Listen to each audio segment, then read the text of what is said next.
didn't think it would be that easy, did you? 운명이란 없다. 단지 우리가 개척해 나갈 뿐. 터미네이터의 시그니처 같은 대사입니다. 저희는 터미네이터의 근본인 1, 2편을 감상하고 그 메시지에 많은 감동을 받았었습니다. 하지만 그러한 운명을 극복하는 기존 시리즈와는 다르게 터미네이터 3, 4편은 운명이 정해져 있다라는 메시지가 팽배한 것처럼 느껴집니다. 오늘은 그 터미네이터의 주제인 운명에 대해 이야기해보려고 합니다. 이 영화는 터미네이터 전 시리즈의 스포일러가 포함되어 있으니 스포일러를 원치 않으면 뒤로 가기를 눌러주세요. 터미네이터 3편은 2편과 확연히 다른 행태를 보입니다. 존에게 모든 명령을 들어주던 친구 같은 T-800은 3편에서 T-850으로 등장하여 다소 강압적이고 존에게 무력을 보이며 친근한 모습은 온데간데 없어졌죠.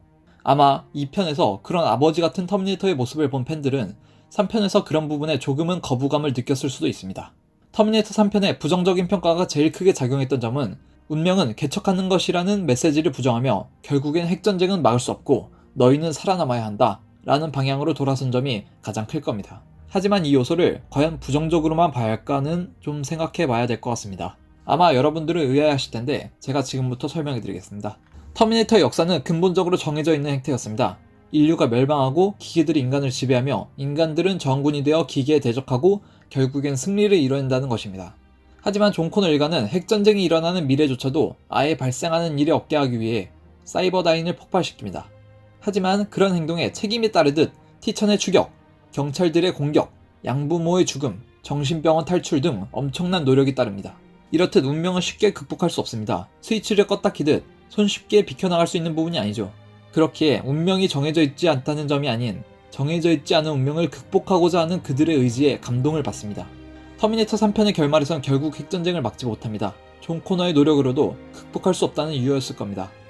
하지만 존 코너의 마지막 대사에서는 터미네이터는 우리에게 경고하려 했지만 내가 부정하려고 했던 것이다. 어쩌면 미래는 기록되어 있는지 모른다.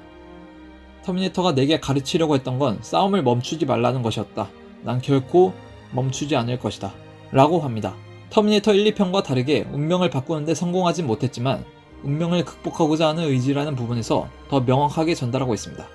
그 요소 덕에 더 1, 2편의 종착지 같은 역할을 할 수 있었다는 생각을 합니다. 4편도 비슷한 행태를 보입니다.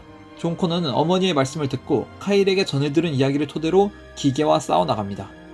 하지만 그 과정에서 자신이 저항군 리더가 아니며 마커스라는 존재에 대해 들은 적도 없고 자신의 죽음에 대비책도 마땅히 없는 상태입니다. 오히려 들어오던 예언이나 운명에 벗어나 있는 상태죠. 하지만 그런 것들을 극복해 나가는 상황에서 오히려 운명에 더 맞아떨어지는 모습입니다.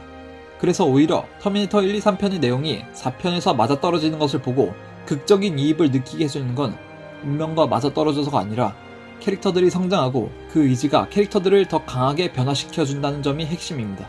혹자는 터미네이터 3, 4편의 메시지가 1, 2편의 메시지를 부정하고 있다고 하지만 전 오히려 말씀드린 요소 덕분에 조금 부족한 부분이 있을지라도 1, 2편의 후속작으로서 충분한 역할을 했다고 생각하는 바입니다.